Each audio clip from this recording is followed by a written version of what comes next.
Hi, today I want to read a passage to you from the book of Genesis. If you want to read along with me, I'm going to be in Genesis chapter 16, verses 7 through 13. And just to give you a little backstory before we jump into those verses, this is about Abram and his wife Sarai and Hagar. But God had promised Abram and Sarai that he would give them many descendants and that they would inherit all of his blessing. And a decade passed and Sarai was still barren, and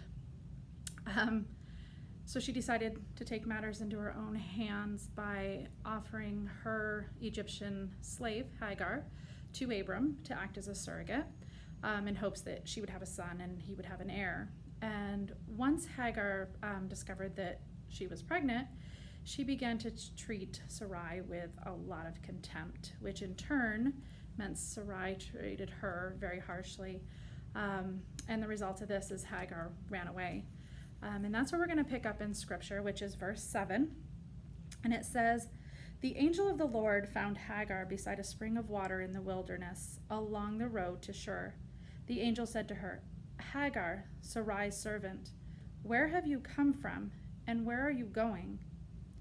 'I'm running away from my mistress Sarai,' she replied. The angel of the Lord said to her, 'Return to your mistress and submit to her authority.' Then he added, 'I will give you more descendants than you can count.' And the angel also said, 'You are now pregnant and will give birth to a son. You are to name him Ishmael,' which means God hears. For the Lord has heard your cry of distress.